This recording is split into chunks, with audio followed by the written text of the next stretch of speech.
Mike Tyson is one of the greatest heavyweights of all time. He was the youngest boxer to become a world champion in the heavyweight division. Mike Tyson became a champion at the age of 20 years old by beating Trevor Berbick in a fight. Mike Tyson was a master at many different things at boxing. So in this video, I will be explaining what made Mike Tyson so good and unique from the rest of the boxers in his weight, division, and era, and what you can learn from them. So let's start off this video. The first thing that made Mike Tyson unique was the Peekaboo Boxing stance. Mike Tyson used the Peekaboo stance, which is quite a rare boxing style. The Peekaboo Boxing stance consisted of things like uppercuts, closer guard, and a squared boxing stance. Let me explain the Peekaboo Boxing style in depth. Let's talk about the footwork first. The Peekaboo Boxing stance typically uses a squared footwork. Your legs are kind of parallel to each other, but not all the time. It is usually parallel when you are in close combat. In order to perform it well, you need to be able to charge in towards your opponent or fall back. So you will have to switch your footwork stance a few times, because it is really hard to back down or close in towards your opponent in a squared stance. You just got to maintain a good balance between them. Let's talk about the guard. You should maintain a high guard for this boxing stance. That means your hands should be close to each other and in front of you so you can protect your face and body. You should use your elbows really well in order to pull it off. Your elbow positioning is crucial. You should bend your knees slightly and make sure that your legs feel comfortable and light. The best thing you can do is to get a mirror and adjust yourself. You can also look up videos of Mike Tyson and watch how he performed it. It can take you a few days till you can be in the perfect Peekaboo Boxing stance. If you have a coach to help you out with this boxing stance, you have a higher chance of doing it right without any mistake.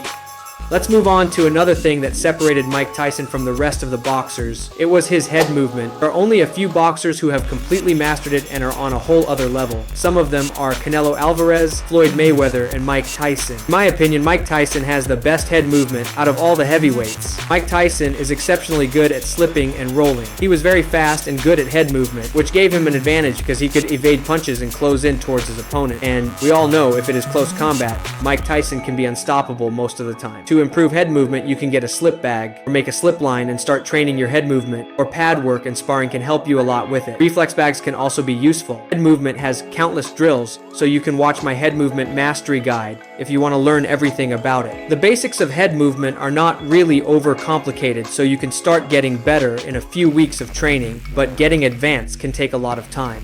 So the third thing that separated Mike Tyson from everyone in his era was his insane punching power. This is something that he was well known for. We had guys like Ernie Shavers and George Foreman who punched harder than Tyson, but Mike Tyson had exceptional speed, which helped him to land many punches. He could punch someone with insane power multiple times instead of just going for one punch. Punches could probably break every single bone of someone who never trained boxing or is in a lighter weight division. To improve punching power, the best thing to do is repetition on heavy bags and learning how to punch properly. If you want to punch the right way, you need to pivot your foot and extend your arms completely and repeat it till you can do it right. Training with heavier gloves can also help with punching power, but usually punching power is the combination of good form and technique. At last, we have to admit that a good percentage of punching power can be genetic, and Mike Tyson had really good genetics. Even his coach, who was very experienced, was shocked about Mike Tyson's punching power when he was young. I'm not glazing, but he was a boxing prodigy who had an insane physique when he was 14 or 15 without lifting weights. Let's talk about the fourth thing that made Mike Tyson so good at boxing.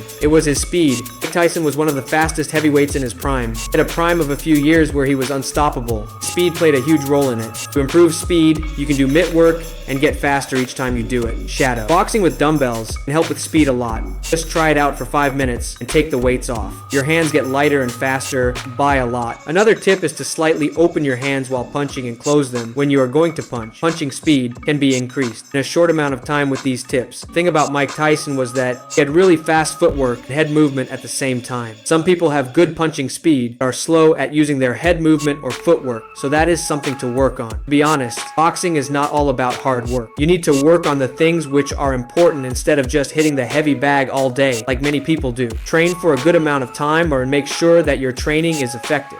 It is better to do things that work well for less time than doing something pointless. Let's talk about another thing that separated Mike Tyson from the best boxers of his era. It was his uppercut. Mike Tyson was a monster at close range, and he had some crazy uppercuts. He would evade punches and counterpunch with an uppercut. We have seen him throw uppercuts many times. His punching power certainly helped his uppercuts a lot because he used to knock people out all the time.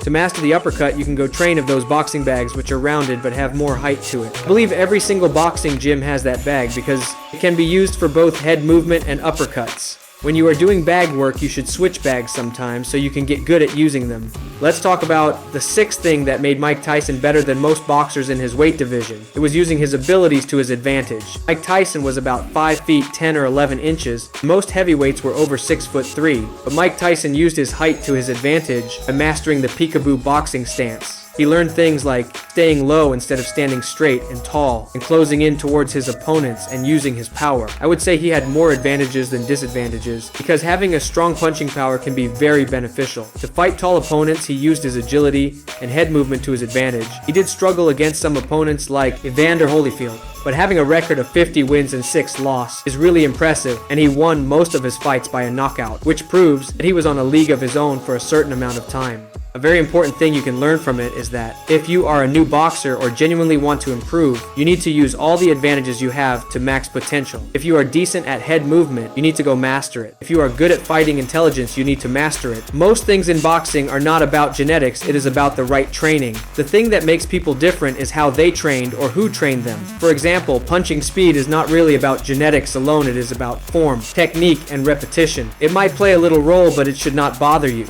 Let's talk about the seventh thing that separated Mike Tyson from everyone in his prime days. It was his intelligence. Mike Tyson has got to be one of the smartest boxers in terms of fighting. When he was young, he spent many hours watching tapes of older boxing champions fighting, and he learned a lot from them. I believe his coach had a lot of old boxing videos which Mike Tyson watched. Mike Tyson spent time learning from boxers who were better than him and eventually caught up to them. So there are a few things you can do in order to improve your fighting intelligence. Few of them are watching boxing matches, analysis videos, and learning new drills and techniques. If you don't want to spend a lot of time, you can watch short highlights. Your main goal should be to see what is going on in the fight instead of watching the fight to enjoy it. For example, if you are watching a fight of Canelo Alvarez, just watch when he utilizes head movement, when he charges in, and how he does it. You don't have to get a notebook and start taking notes. Just get used to watching fights. A better way to improve your boxing intelligence is gaining experience. Experience is everything in boxing. Someone who has trained for 3 years will be a lot different than someone who has trained for less than a year. If you start sparring, you will learn a lot of things. Sparring is the best way to improve your intelligence for boxing matches. Learn from your opponents and listen to your coach. If someone at your boxing gym is giving you advice, you should take it into consideration even if you don't want to follow it. Let's talk about the eighth thing that made Mike Tyson so good at boxing. It was training his legs and core. Mike Tyson had massive legs even though he did not use weights to train them. He did a lot of squats and a lot of crunches. You can see many videos of Mike Tyson doing hundreds of crunches. A lot of your punching power comes from your legs, so training them well can improve your punching power and make you so much better at boxing. The exercises I recommend for legs are lunges with light weights and some heavy squats for core. You can do leg raises and decline crunches. You could also do regular crunches, but decline crunches work your abs more. Let's talk about another thing that separated Mike Tyson from most boxers in his weight division. It was having an amazing coach. This might be one of the most important things in order to become a world champion.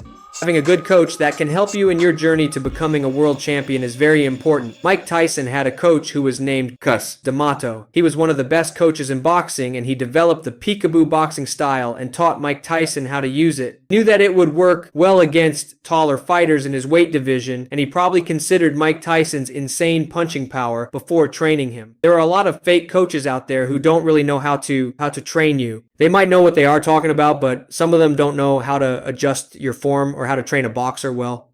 Let's talk about the last thing that made Mike Tyson better from most boxers. It was his dedication to the sport. Most people who start boxing quit in a couple of months. Mike Tyson was able to sustain it for decades without losing his patience. He trained for many hours every single day and listened to his coach. Kept training on the heavy bag, he kept doing his road work. If you train a few times a week for a couple months, you will be surprised how much better you get. But Mike Tyson kept training for decades, and he is gonna fight Jake Paul soon. Who knows if Mike Tyson really ends up beating Jake Paul, who is in his prime years. It would be a fun fight to watch even though the odds are stacked up against him. He never gave up on the sport of boxing. Anyone who trains for a long period of time at something can become a master at it, just like Mike Tyson. If you can learn from this video, it will be very beneficial. Keep learning and training to become better.